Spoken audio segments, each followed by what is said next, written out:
একদিন ছুটি হবে, অনেক দূরে যাব, নীল আকাশে সবুজ ঘাসে খুশিতে হারাবো। সূচনা আপু, হ্যাঁ বলো।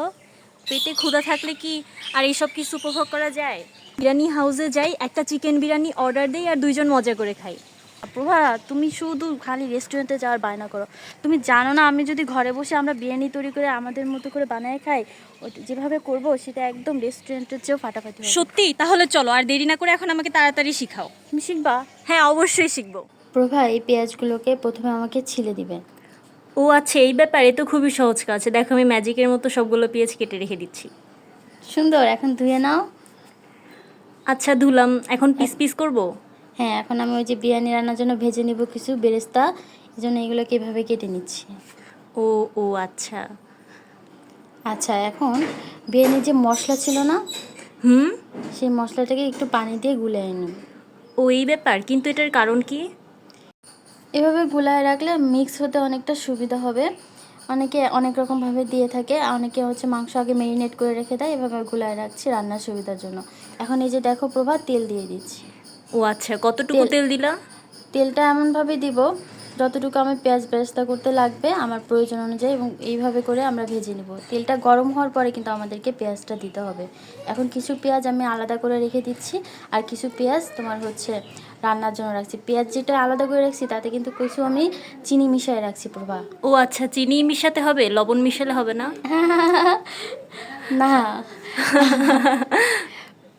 এখন হচ্ছে মুরগির মাংস আমরা দিয়ে দিলাম, তারপরে হচ্ছে কিছু লবণ, আর এখানে আমি টক দইয়ের পরিবর্তে তেঁতুলের রস ব্যবহার করেছি।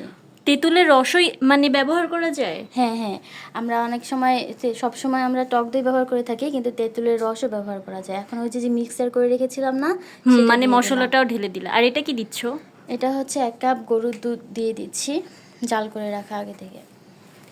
ও আচ্ছা। এই যে এখন সব কিছু দিয়ে মিশিয়ে নিয়ে আমি মানে জোরে হাইটে রেখে দেবো। ঘন হয়ে আসলে আমি একটু ঘি ছিটিয়ে দিচ্ছি। ঘি কেন? এটা একটা সুন্দর ঘ্রাণ আসবে, স্মেল আসবে। ও আচ্ছা। আমার তো দেখেই জিভে জল চলে আসছে। রান্নার আগেই খেয়ে ফেলবা? আচ্ছা, এটাকে এখন সাইড করে রেখে দিচ্ছি। হ্যাঁ, আর এখন এখন একটা কড়াইতে কিছু তেল নিয়ে নিব। পোলাওটাকে আমরা একটু ভালো করে ভেজে নেব। ধুয়ে রেখে দিয়েছিলাম চিনি গুঁড়া চাল কিন্তু। এখন যে পরিমাণ আমরা আসলে পোলাও চালটা ভেজে নেওয়ার পরে আমরা যদি 1 পট পোলাও চাল নেই, সেই হিসাবে আমরা দুই কাপ করে পানি দিব। তো আমি এখানে এমনভাবে পানি দিছি যাতে এটা আমার 70% সেদ্ধ হয়, কারণ এর সাথে আমি আবার কিন্তু ওই যে গোশটা যে রান্না করে রাখছি ওটা মিক্স করব। পোলাও চাল ওই যে ভেজে নেওয়ার পরে যে পানি দিছি না, তাতে কিন্তু আবার একটু লবণও দিয়ে দিছি। লবণ দিতে ভুলে যেও না। ও আচ্ছা আচ্ছা। এখন কিন্তু তোমার এই দেখো 70% পোলাও চাল সিদ্ধ হয়ে গেছে প্রভা। বাহ। এই পর্যায়ে ওই যে আমরা সুন্দর করে মাংস কষিয়ে রাখছিলাম না, সেটা এখানে দিয়ে দিচ্ছি। দেখছো? এখন কিন্তু সবকিছু মানে মিশিয়ে নিচ্ছি উপরে নিচে করে, যাতে সব জায়গায় মাংস ঝোলটা চলে যায়।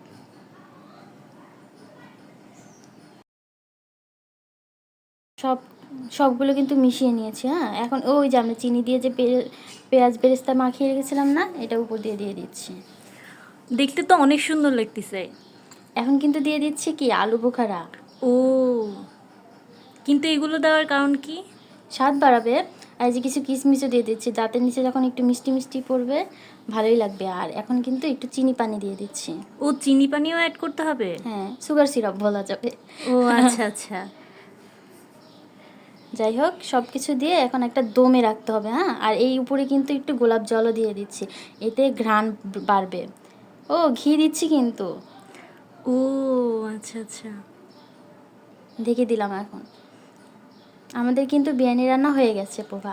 আপু, তুমি তো ঠিকই বলেছিলে, একদম পুরো রেস্টুরেন্টের মতোই হয়েছে। এখন তোমাকে বেড়ে দিচ্ছি, খেয়ে দেখো। আমি তো অনেক এক্সাইটেড। চলো সূচনা আপু, এখন আমরা সত্যি সত্যি নীল আকাশের সবুজ ঘাসে হারিয়ে যাই।